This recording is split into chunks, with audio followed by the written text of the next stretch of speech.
Hello everyone, welcome to ND nursing coaching. आप सभी का एनडी नर्सिंग कोचिंग में हार्दिक स्वागत है। तो आज की क्लास में हम देखने वाले हैं एक छोटा सा टॉपिक नीडल स्टिक इंजरी के बारे में। नीडल स्टिक इंजरी, उससे पहले हम एक मोटिवेशन लेते हैं आज की क्लास के लिए कि संघर्ष जितना कठिन होगा, जीत उतनी ही शानदार होगी।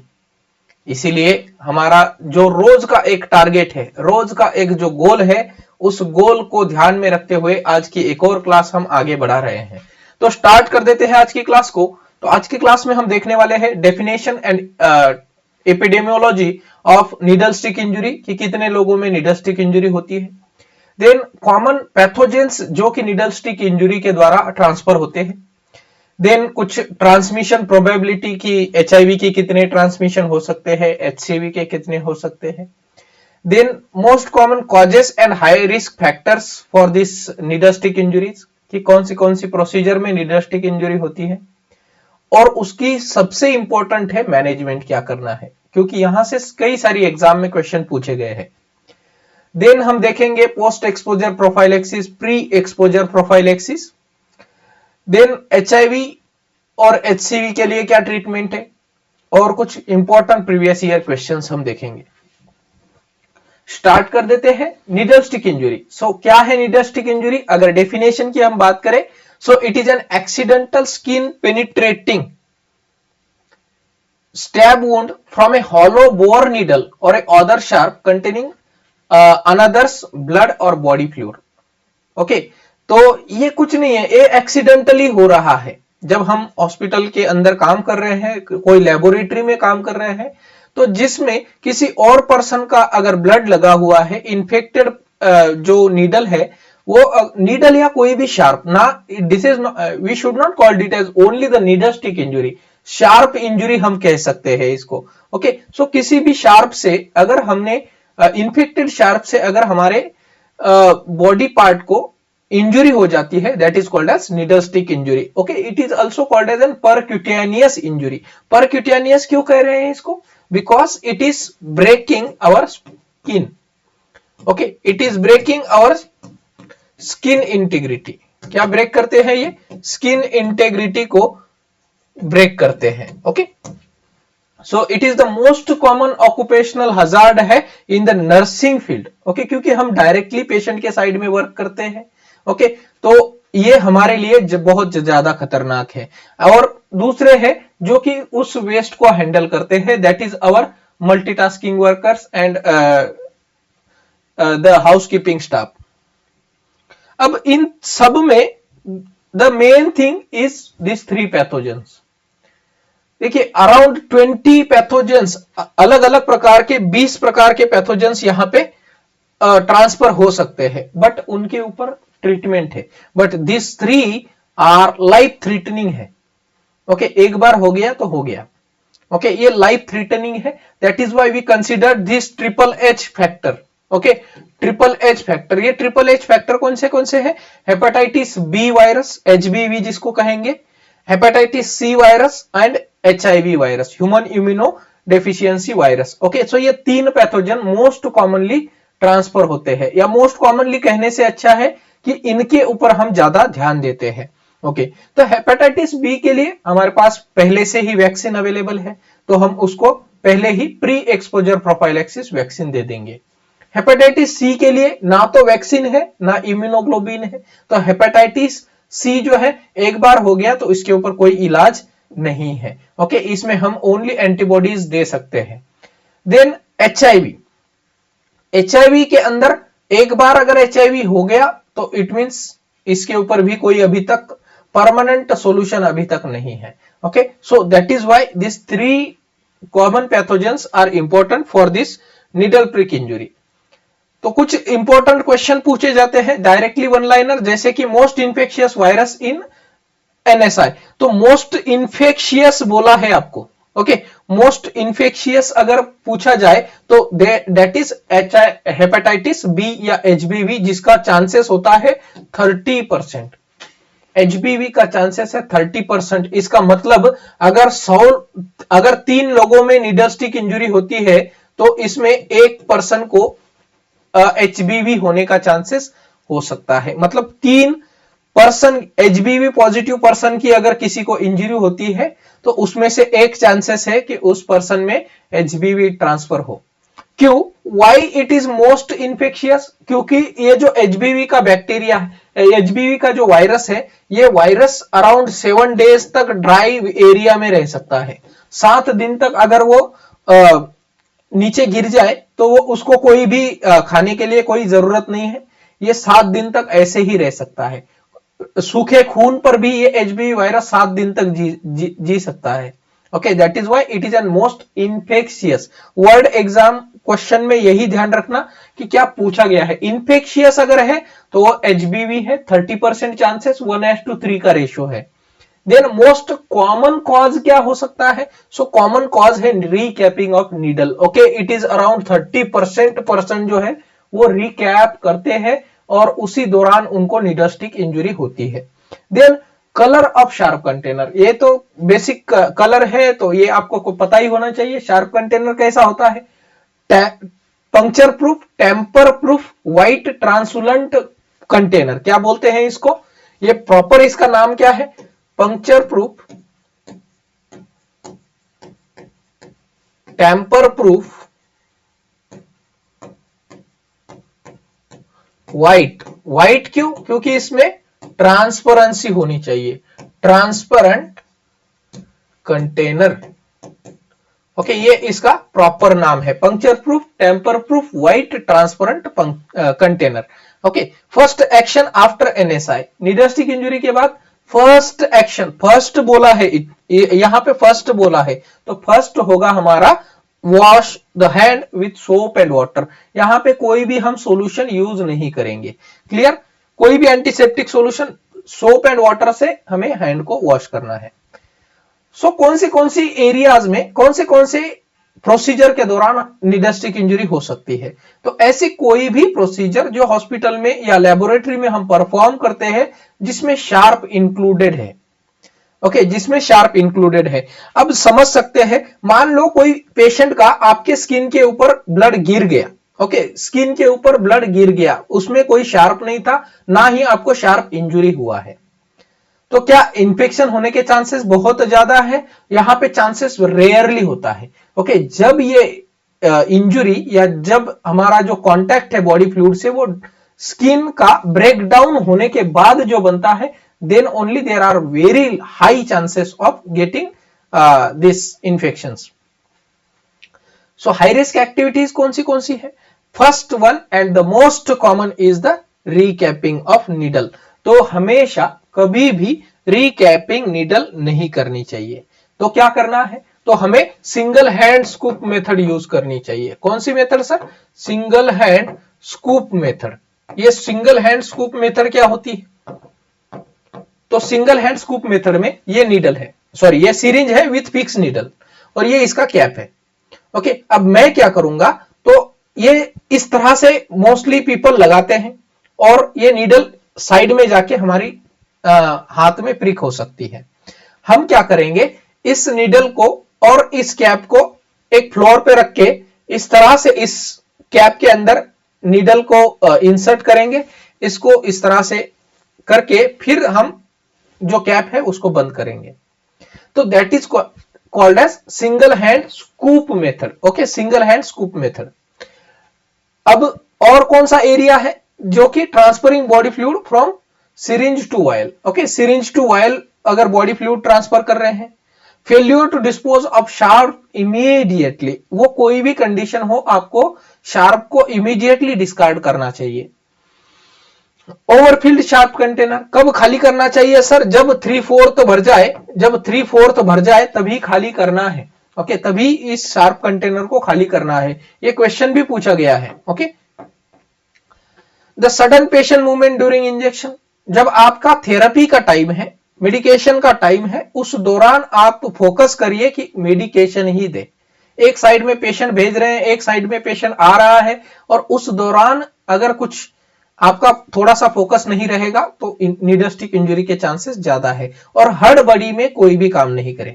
ओके, स्पेसिफिकली मेडिकेशन दौरान। ओके, आपका फोकस रहना चाहिए, आप टाइम मैनेज कर लीजिए या आप उस हिसाब से आपका प्लान कर लीजिए ड्यूटी का कि हम मेडिकेशन के टाइम पे ओनली मेडिकेशन कर पाए।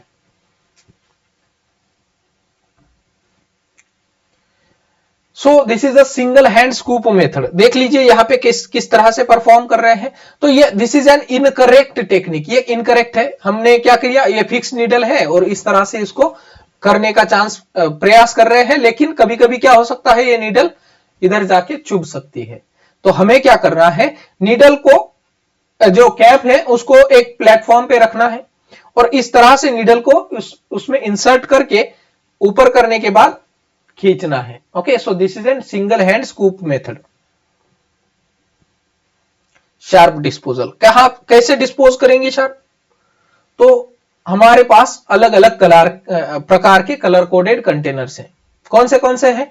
व्हाइट है हमारे पास, ओके, येलो है फॉर ह्यूमन एनाटॉमिकल, रेड है for infected sharp waste, and this white is for tamper proof, puncture proof, translucent container for sharp disposal, और ग्लास के लिए हमारे पास ब्लू बॉक्स होता है।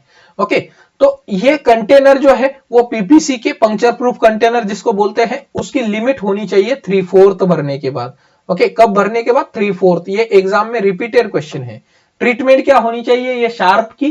तो सबसे पहले उसको ऑटोक्लेव करते हैं, देन उसको श्रेड करते हैं, कट कर देते हैं जो भी मेटल है, देन इनकैप्सुलेशन और ब्यूरियल इन अ कंक्रीट पिट, या हम इसको कहीं और भी भेज सकते हैं ताकि रिसाइकल, इसको 1200 डिग्री तक इसको पिघलाकर उसका कुछ और चीज बना सकते हैं। तो okay, so never put sharp in a yellow और रेड बैग, क्योंकि ये मोस्ट कॉमन होता है कि जो वर्कर्स इसको हैंडल करते हैं, ओके, तो उनको ये शार्प इंजरी हो सकती है। गलती से भी मत डालिए। ओके, आपको अगर जल्दी भी है तो भी शार्प को तो एटलीस्ट आप अलग करके रख दीजिए। ओके,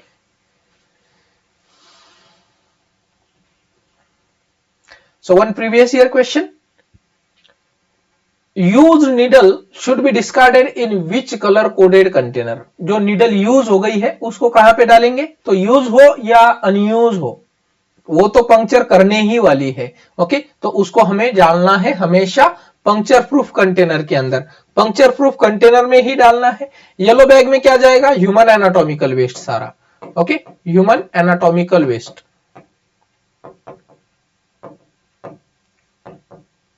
ओके, रेड बैग में क्या जाएगा? Infected plastic waste, infected plastic waste. और ब्लू बैग में क्या जाएगा? सारे ग्लासवेयर जो है, glassware and metallic implant. Okay, and metallic implant, ये सारे किस में जाएंगे? हमारे ब्लू में। ओके, हमारा ब्लड बैग कहां जाएगा? सर ये ब्लड बैग येलो में जाएगा। बीटी सेट कहां जाएगा? बीटी सेट हमारा रेड में जाएगा। ओके, नेक्स्ट हमारा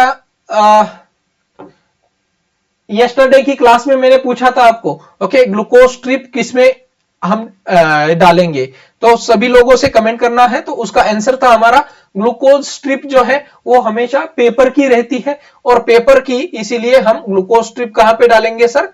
येलो बैग में। ओके, ग्लूकोज स्ट्रिप हम डालेंगे येलो बैग में। ओके, दूसरा था क्वेश्चन हमारा कि पेशेंट की ईसीजी लीड्स कहां डालेंगे? तो ईसीजी लीड्स हम डालेंगे रेड बैग में। ओके, ये क्योंकि इसमें प्लास्टिक है, मेटल का पार्ट जो है वो नॉन पंक्चर होता है, दैट इज वाई इसको हम डालते हैं। मेटल और उसका पार्ट प्रोपोर्शन जो है वो बहुत कम है, इसलिए हम ईसीजी लीड रेड बैग में डालेंगे। ओके, तो ये 2016 का एज पर बायोमेडिकल वेस्ट का रूल है। सो इमीडिएट मैनेजमेंट और द फर्स्ट स्टेप, ओके, यहां पे यही बोला था आपको क्वेश्चन में, फर्स्ट स्टेप क्या होनी चाहिए? तो हमें wash hand with soap and water, ये हमें सबसे पहला काम करना है।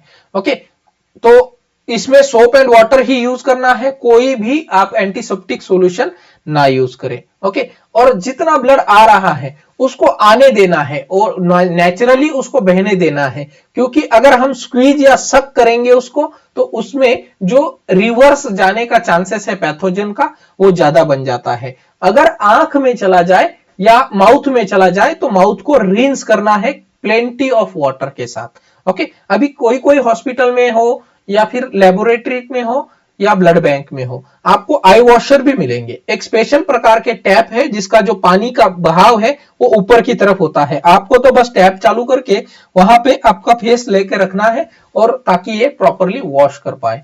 ओके, तो ये चीज हमें परफॉर्म करनी है।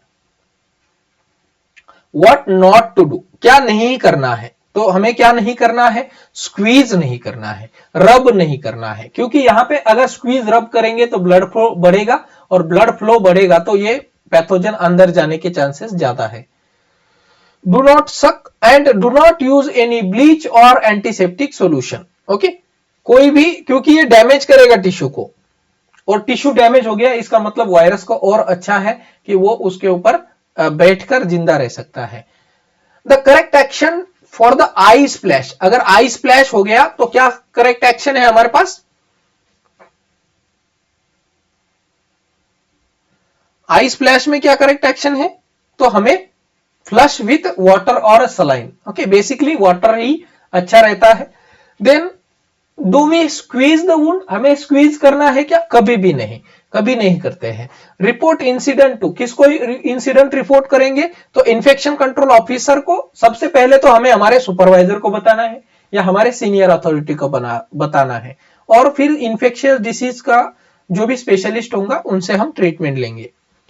एंटीसेप्टिक ऑफ चॉइस क्या रहेगा, हमारा कोई भी एंटीसेप्टिक हम यूज नहीं करते हैं, हम ओनली सोप एंड वाटर को यूज करेंगे। रूल ऑफ 3, क्या है रूल ऑफ 3, तो हेपेटाइटिस बी, एचसीवी और एचआईवी, इनका ट्रांसमिशन का चांसेस कितना है, उस बेसिस पर ये रूल ऑफ 3 है।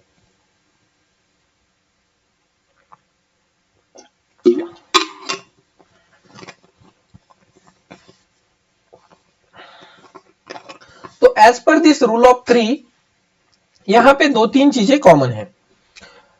एचबीवी जो है वो मोस्ट इन्फेक्शियस बोला था, क्वेश्चन में क्या था, मोस्ट इन्फेक्शियस। अगर क्वेश्चन में अब लीस्ट इन्फेक्शियस आए, तो अगर लीस्ट इन्फेक्शियस आए तो हमारा आंसर होना चाहिए एचआईवी। ओके, लीस्ट इन्फेक्शियस अगर आए तो हमारा आंसर एचआईवी होना चाहिए, मोस्ट इन्फेक्शियस आए तो ये होगा एचबीवी। ओके, तो एचबीवी होने का चांसेस है सर 30%, इट मींस 1:3 रेशो है। Okay, 1 in 3 person. Okay, HCV होने का चांसेस है 1 in 30%, 3% चांसेस है एचसीवी होने के, और 0.3% चांसेस है 1 in 300%। एचआईवी होने के चांसेस बहुत कम है, बट डेंजरस अगर पूछा जाए तो डेंजरस है हमारा एचआईवी, क्योंकि एक बार हो जाए तो एचआईवी से डेथ निश्चित है।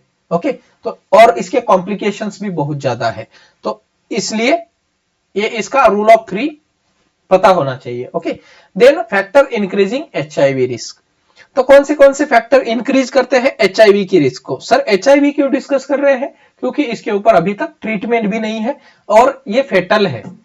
सो कौन से चांसेस है, that is one is your deep injury, अगर डीप इंजुरी हो जाए, या फिर विजिबल ब्लड हमारे बॉडी में से फ्लो हो रहा है। Okay, then procedure place directly vein और आर्टरीज के अंदर जो भी प्रोसीजर करते हैं, जैसे कि हमारा आईवी कैनुलेशन है, या फिर हमारा सेंट्रल लाइन का इंसर्जन है, पिक लाइन का इंसर्शन है, तो ये सारी क्या है, हमारी जो है पंक्चर वाली प्रोसीजर्स है। Then source status, terminal illness, अगर पेशेंट का सोर्स स्टेटस जिसका CD4 काउंट जो है बहुत लेस है और वायरल लोड बहुत ज्यादा है, वायरल लोड जो है वो बहुत ज्यादा है, तो ओके, तो ऐसे पेशेंट में इंफेक्शन का चांसेस और ज्यादा होता है।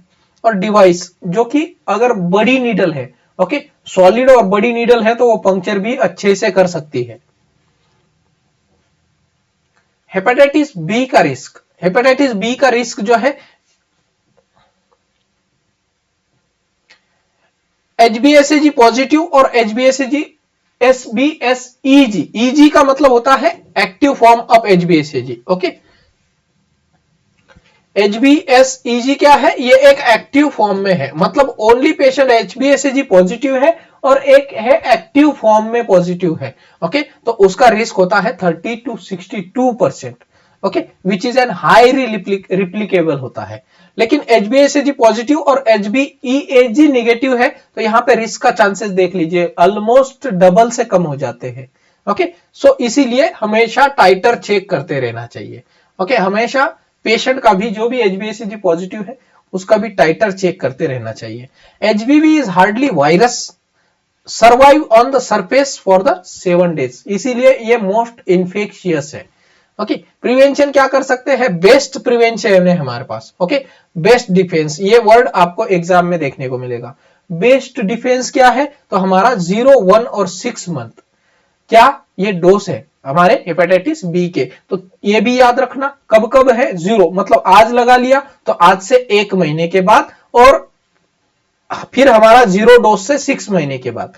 ओके, तो ये टोटल हो जाएगा हमारा 3 डोसेस। तो टोटल डोसेस 3 है, 0, 1, 6। ओके, और कितना है? 0.5 ml IM का हम ये डोज देते हैं हेपेटाइटिस बी का। और ये सारे जो हॉस्पिटल वर्कर है या हेल्थ केयर फैसिलिटी में काम करते हैं जहां पे हम मल्टीपल पेशेंट से डील करते हैं, वहां पे ये सबको अनिवार्य होता है। हेपेटाइटिस सी का रिस्क, इसका रिस्क जो है वो अराउंड 3% है, बट इसके लिए कोई भी वैक्सीन अवेलेबल नहीं है, ना कोई भी पोस्ट एक्सपोजर प्रोफाइलैक्सिस या प्री एक्सपोजर प्रोफाइलैक्सिस अवेलेबल नहीं है। ओके, तो मैनेजमेंट क्या रहेगा? इम्यूनोग्लोबिन दे सकते हैं हम। ओके, फॉलो अप टेस्टिंग और देन डायरेक्ट एक्टिंग एंटीवायरल्स हम इसमें दे सकते हैं। So what is the approximate risk of HIV transmission after a single knee injury for an HIV positive patient? Okay, तो चांसेस कितना था? चांसेस कितना था HIV के लिए? 1 in 300, 1 in 300। 30% कितना किसका है? HBV का है। 3% किसका है? HCV का है। 0.3% किसका है? HIV का है। अब एग्जाम में अगर इस तरह से आया है तो ये जरूर कंफ्यूजन होगा, ये जरूर कंफ्यूजन होगा। 0.03 नहीं है, 0.3 है। ओके, 0.3 है। ओके, तो ये थोड़ा सा ध्यान रखना। HIV का जो है हमारे पास पोस्ट एक्सपोजर प्रोफाइलैक्सिस का क्या क्राइटेरिया है? तो HIV का पोस्ट एक्सपोजर प्रोफाइलैक्सिस का क्राइटेरिया मैंने कल की क्लास में आपको बताया था कि HIV में TLD हम यूज करते हैं। कौन सा यूज करते हैं सर? TLD यूज करते हैं। तो आपको आज की क्लास में इसको बताना है कि ये TLD का फुल फॉर्म क्या था। ओके, TLD में कौन से 3 ड्रग होते हैं? ओके, तो ये कमेंट बॉक्स में जरूर कमेंट कर देना। तो अब आपको यहां से क्वेश्चन बनेगा कि आइडियल टाइम कितना है HIV का पोस्ट एक्सपोजर प्रोफाइलैक्सिस लेने के लिए? तो आइडियल टाइम है सर हमारा एक within 2 hour. Okay, within 2 hour. Okay, acceptable time कितना है? ये दूसरा क्वेश्चन बन सकता है। तो 72 घंटे तक, ओके, 72 घंटे तक हम दे सकते हैं। After 72 hours PEP is generally not effective. Okay, so viral integration यहां पे हो जाता है। ओके, वायरस उसका एक कॉपी बना लेता है, तब उसके बाद फिर कोई फायदा नहीं होता। So better to start and stop. आप चालू कर दो, बाद में बंद कर देना। पता नहीं, अगर सोर्स भी पता नहीं है, टेस्ट करने में टाइम जा रहा है, आप एक पहला डोज दे दो। ओके, क्योंकि 28 डेज ओडी लेना है। ओके, तो पहला डोज दे ही दो। बाद में अगर जब टेस्ट आ जाए नेगेटिव है तो बंद कर देना। Okay, but better to start and stop. If the source is negative then wait.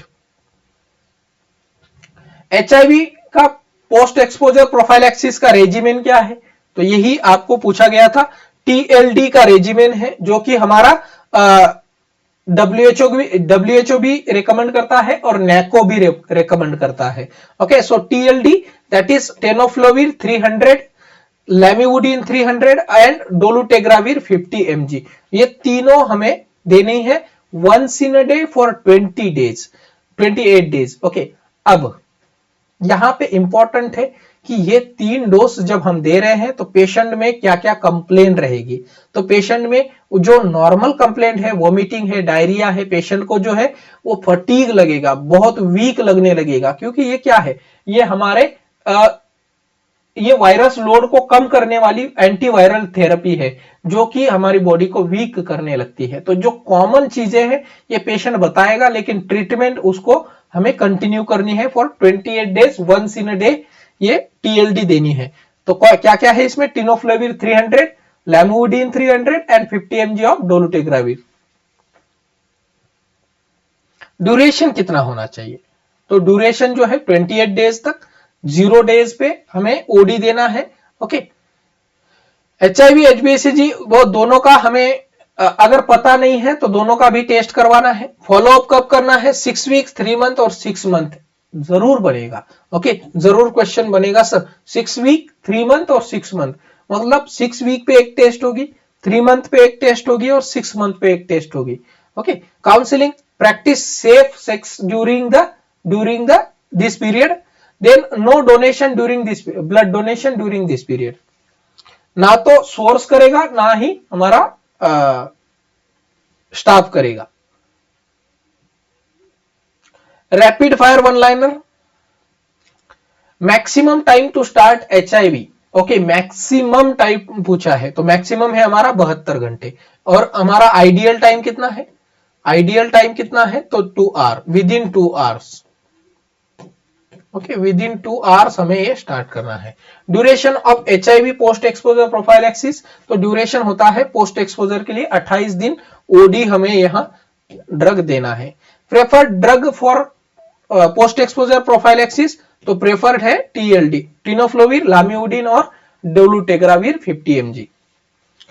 Risk of HCV transmission, तो 3% है, HIV का है 0.3% और HBV का है 30%। नेक्स्ट, हेपेटाइटिस बी का post exposure prophylaxis. Hepatitis B के लिए सबसे पहले प्री एक्सपोजर प्रोफाइलैक्सिस में हम 3 डोसेस ऑफ वैक्सीन देते हैं HbA1c का, वो है 0, 1 एंड 6। 0.5 mg IM देते हैं। Okay, 0.5 ml।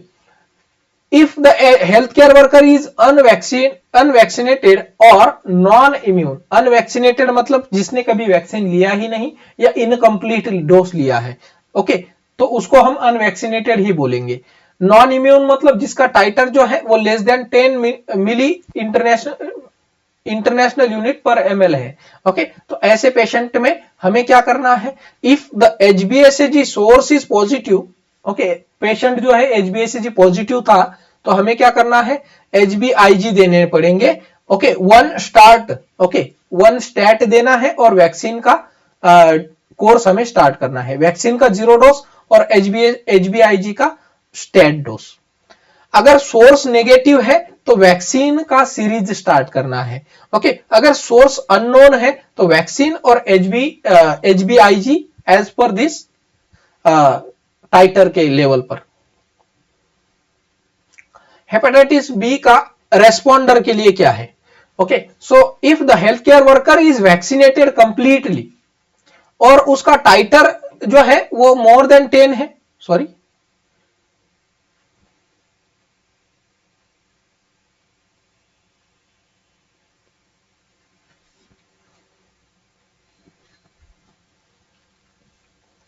Okay, health care worker vaccinated है, टाइटर मोर देन 10 है, तो यहां पे कोई भी ट्रीटमेंट की जरूरत नहीं है। Okay, regardless of source status, source positive हो नेगेटिव हो कोई दिक्कत नहीं, because we are completely immune, because हमारा टाइटर मोर देन 10 है। ओके, तो इसमें कोई ट्रीटमेंट जरूरत नहीं है। Hepatitis B non responder, okay, non responder if nurse is vaccinated but not responded, मतलब उनका जो हेपेटाइटिस बी का टाइटर जो है वो लेस देन 10 है। ओके, तो हमें क्या करना चाहिए, तो सोर्स अगर पॉजिटिव है तो HBIG दे दो और 2 डोसेस देना है 1 मंथ अपार्ट। 0 डोज आज दे दिया तो इसके 1 महीने के बाद दूसरा डोज देना है। ओके, क्यों देना है, because vaccine won't work on them, so we rely on passive immunity. Okay, antibodies हम देंगे ताकि ये जो वायरस का लोड है वो कम हो जाए। A vaccinated nurse with anti-HbS titer more than 10, okay, sustain a needle stick injury from a HBsAg positive patient. What is the indicated prophylaxis?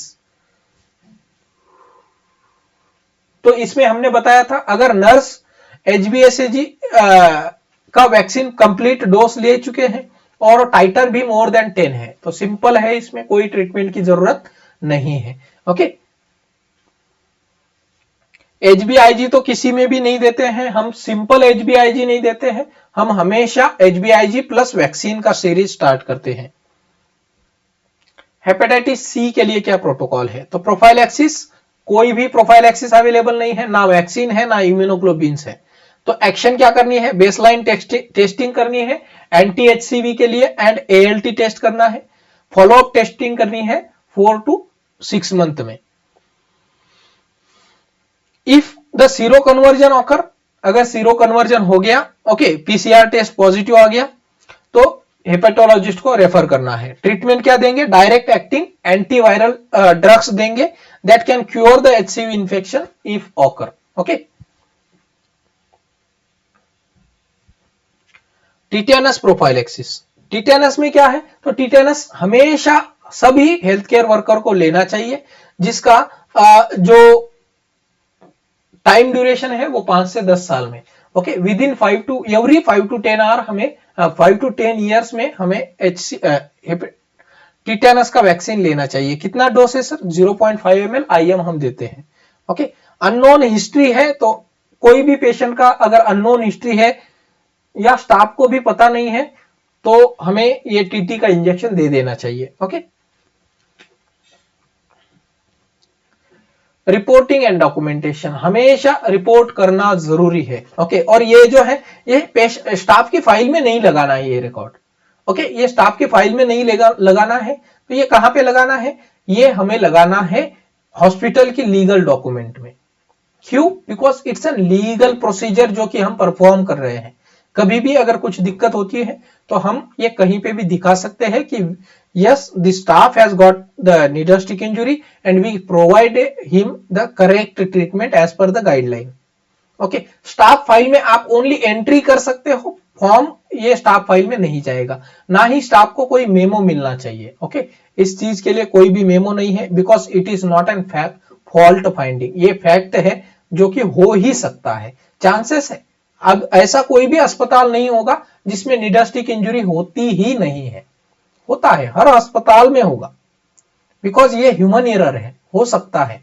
Okay, सो हमेशा वर्बल रिपोर्ट करना है टू द इमीडिएट सुपरवाइजर और return report करना है हमारे किसमें? Incident report में। Okay, then details क्या क्या लिखी जाएगी? डेट एंड टाइम, कौन सा टाइप से डिवाइस था जिससे इंजुरी हुई है, प्रोसीजर क्या किया है, और कोई ट्रीटमेंट हमने यहां पे दिया है क्या। Then was the patient source unknown, patient का सोर्स, पेशेंट के डिटेल्स, स्टाफ का डिटेल्स, ये सारी चीजें यहां पे लिखी जाएगी। ओके, सो HCV के लिए क्या प्रोफाइलैक्सिस है? कोई प्रोफाइलैक्सिस नहीं है। Post exposure prophylaxis for vaccinated person तो है क्या? जिसका टाइटर HBsAg का मोर देन 10 है, कोई ट्रीटमेंट नहीं है।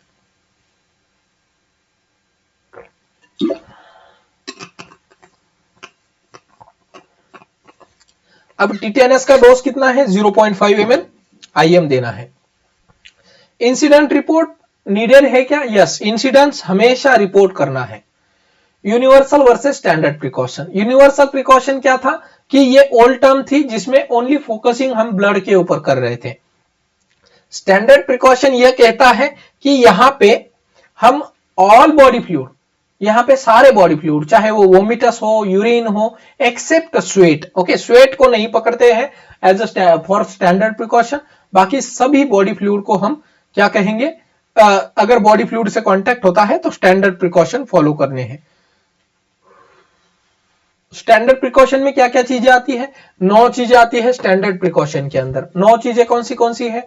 हैंड हाइजीन, दूसरा रेस्पिरेटरी हाइजीन, ओके, तीसरा है personal protective equipment, okay, sharp waste, biomedical waste, okay, उसके बाद कफ एटिकेट्स, उसके बाद आइसोलेशन, उसके बाद बैरियर प्रिकॉशन।